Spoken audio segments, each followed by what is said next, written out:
New Zealand has decided to ban, completely, 100% ban greyhound racing. Now, there have been a wide variety of responses to this. Some people are saying this is a great decision. You know, the dogs are really going to be better off for this. I'm so happy that dogs are not going to be being killed because they're not fast enough or because they've broken a leg on the racetrack. And there are other people saying, I'm really, really, really sad and upset because this means these poor animals just won't get to run anymore. And it's just so sad that dogs are born to run and they won't be able to run anymore. What will they do? So in this video, we're going to have a look at the multiple different opinions people seem to be having on this. We're going to have a look at an article on the topic of greyhound racing in Australia as well. And we're just going to I'm going to talk smack about a lot of the comments that I see, and I'm going to give my opinion on it. So let's go ahead and get straight to it. So we've got this comment that says, yes, let's ban breeds from what they are bred for. A dog wouldn't be able to run if they were abused or sick. They wouldn't bother to run if they didn't want to. Stop bashing the sport and breed. It's kind of ironic, isn't it? Because the whole reason people want greyhound racing banned is because the trainers quite literally bash the breed. They quite literally bash the greyhounds. The animals that are involved in this racing get abused. Cowering and cornered. A greyhound is repeatedly kicked, then picked up and thrown. It runs off before a man on a quad bike drives straight at the animal and boots it in the mouth. Here, a second dog is punched and dragged along the ground.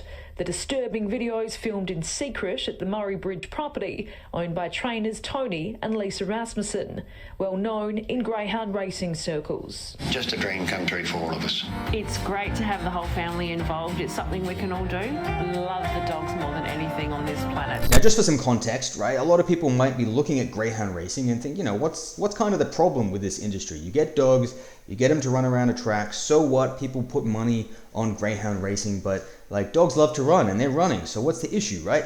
It's honestly a very, very fair opinion to hold if you have done like no research into it. But the second you start to look into this industry, it becomes apparent very, very quickly that it's all about money and that people will do anything to get more money.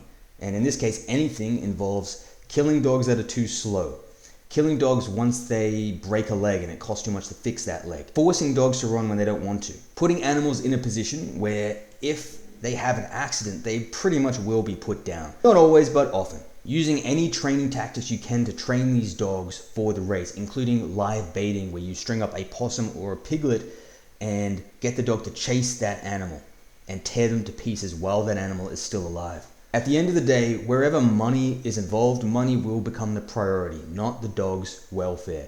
And even in this case, where if the dog's welfare was the paramount priority, it's simply the case that by making them race in this way, you are putting them at an increased risk of injury. And it is also the case that when these animals break a leg or become injured, they are very frequently put down. And we'll see this in the article that we look at later, where it starts to talk about the amount of dogs that are killed as a result of greyhound racing. And these deaths don't account for the dogs that didn't make it to the racetrack, the ones that were too slow, the ones that got injured before they got there in training, the ones that were starved to death in a group and one of the greyhounds attacked the other greyhound because they were just so hungry and pissed off because they haven't eaten in so long. They sometimes starve their animals in order to really motivate them to chase that live piglet or possum or food in order to train them for the race. Greyhounds love to race. It's in their DNA. They are looked after as a regular pet at home and retired when they are too old to race. I wish all these do-gooders did their research. I don't race them, but my father did. If this gets banned, I just hope all the owners are as like-minded as my dad was in the 60s and 70s. Right, so again, this claim comes out all the time for horse racing and dog racing, that they're treated as a beautiful pet at home, a loving family member that just gets the best treatment in the world. And it's like sometimes, I'd say rarely that's the case. For the most part, no. For the most part, they're kept in pretty terrible conditions. They're often starved, often live baiting is used. Even the ones that are truly kept as a pet at home, at the end of the day, the priority is still often money. So again, when they break their leg on the track, there's always going to be someone, the rare exception, who does pay for that animal to be brought back to good health, pays the thousands of dollars necessary and keeps them as a pet at home. But for the most part, no, they're killed. They're shot in the back of the head, they're injected, and they're put down. Their use to that individual owner of the dog, not the caretaker, the owner, because this dog is there to give them profit, has ended. They are no longer useful, so they are killed. That is predominantly what happens in this industry.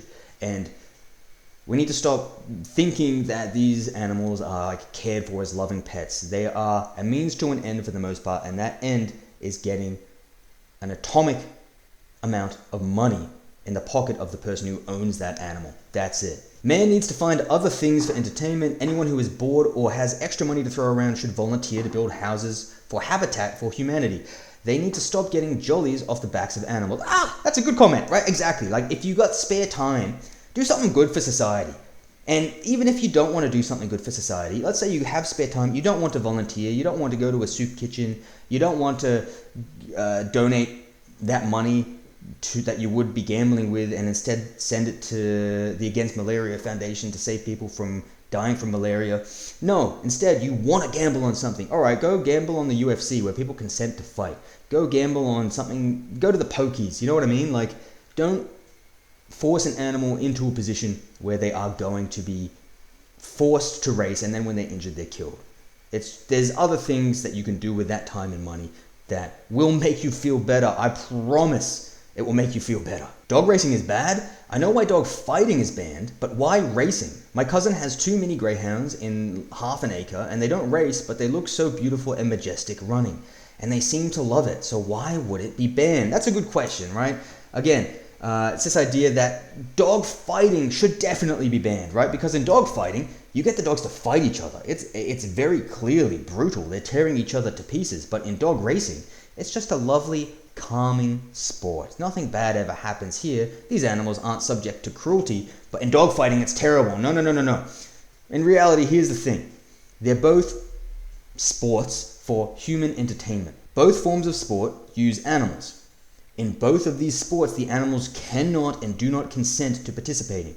In both of these sports, the animals are killed. You cannot debate that. The animals are killed. If these dogs fall and break their legs, they are often killed. The dogs that are too slow, that don't make it to the track, they are killed. It's just hidden behind a curtain, behind a facade, hidden from you, so you think it's okay. So you don't have to worry about it. You can put your faith in the organizations that manage this industry and know that they're doing the best for animal welfare because they say so on their advertisement. Yeah, I wish it were that simple, but no, unfortunately, it is also a cruel industry, and there's a good reason people want this industry gone. It's barbaric and it's cruel. All right, let's take a look at this article here. New Zealand just banned greyhound racing. In Victoria, the numbers of deaths is up. Now, for those of you who don't know, Victoria is a state in Australia where I live. Greyhound Racing Victoria has defended its welfare record despite a 45% increase in dog deaths across the state this year. So again, dogs do die in greyhound racing. It's not a rare exception. They die frequently, all the time. At any major race, there are dog deaths.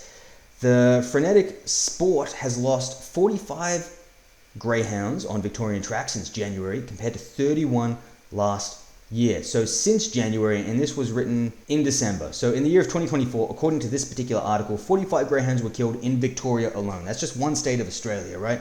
Just one state, 45 dogs killed as a result of this. In just one state in Australia. The first greyhound, Cook model, died at Traralgon on January 31st, and the last of the 45 mini rocks was euthanized at Hellsville on December 8th, according to the Coalition for the Protection of Greyhounds records, which are compiled from Greyhound Racing Victoria's stewards' reports. So just note here, the dog Mini Rocks was euthanized, right? So that's a nice way of saying killed. And it's very important to note, this dog would not need to be euthanized if they were not racing in the first place. This is very different from having the dog run around the backyard when they feel like it, when they're playing with their friends. They're running at maximum speed because that's what they've intentionally been trained to do around tight corners, and they're doing that whether they feel like it or not. It's a recipe for injury, it's a recipe for disaster, and if there's any injury, it generally ends with them being euthanized. The alarming jump in Victorian dog deaths comes as the New Zealand government announced this week that it was banning greyhound racing permanently from mid-2026 on welfare grounds. So they recognize that they're doing this because the sport is cruel.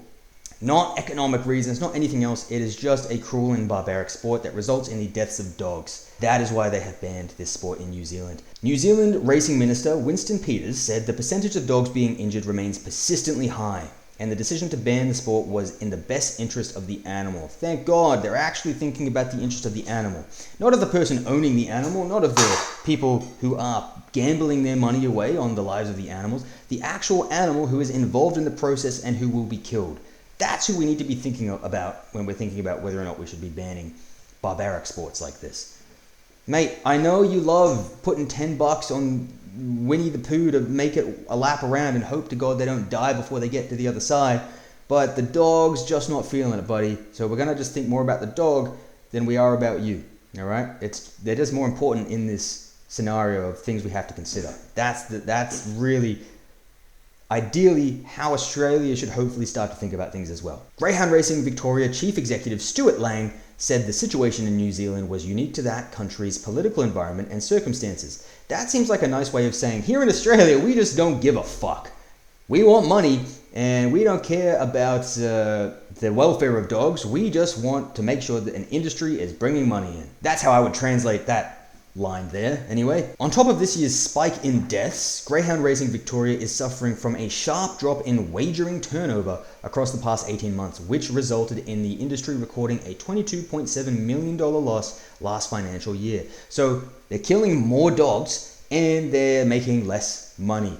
Thankfully, I hope that's because people are realizing it's barbaric, and actually as a society we should try to have some morals and not force dogs to literally run for their lives. Otherwise, they get shot in the back of the head or injected with some shit and killed. Thank God the profits are down, because otherwise I would really start to lose hope in society. As a result, Lang said his organization had embarked on cost-cutting measures since January to save $20 million across the next financial year. Oh, great! Cost-cutting in an industry that already has terrible animal welfare records and is killing 45 dogs in a single year on the racetracks is definitely going to help. Yeah, let's cut costs. Mate, hopefully you're cutting those costs from like marketing. Hopefully you're cutting those costs from building new facilities. That's what I'd like to think, but the more realistic outcome is probably that they're going to be cutting costs from animal welfare and processes involved in that. I can't say for sure, that's just my assumption based on things I've seen in the last 10 years looking into similar things to this. That's generally what happens. If they have to cut, an industry that relies on the money it brings in from that particular service is going to be cutting costs. It's not going to cut costs on things that bring money in. It's going to cut costs on things that cost them time and money. And what costs them time and money? Animal welfare assurance practices.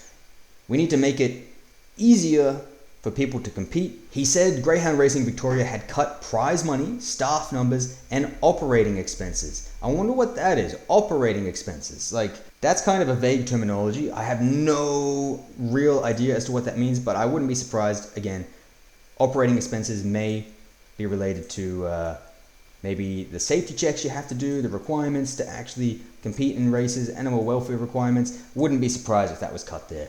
Not claiming it is, I'm just saying I wouldn't be surprised. But had not compromised integrity, welfare, and rehoming programs. Oh, well, there you go. Had not compromised. I have my doubts, obviously, but that may just be the pessimist in me. That may be years and years and years and years of disappointment with things to this effect. But like I said, I'm not making any claims. It's just my suspicions. And they had this graph showing the number of dogs that have died at different racing tracks throughout Victoria. So this one, we got, 7, and then 6, and then 6, and that's throughout the whole year, right? So you can see the most lethal ones. So hopefully you'd be looking at those and trying to change something specifically. But at the end of the day, as far as I'm concerned, one dog dying is just too much, right? Particularly when it's easily avoidable. If you don't force these dogs to run, guess what? 0 deaths. It's an easy fix to me. All right, guys.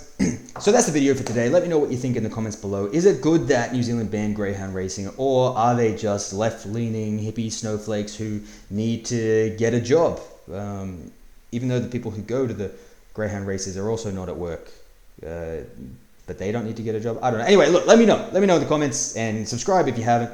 And stay tuned for more animal rights, combat sports, outreach-related content. I'll see you later. Bye.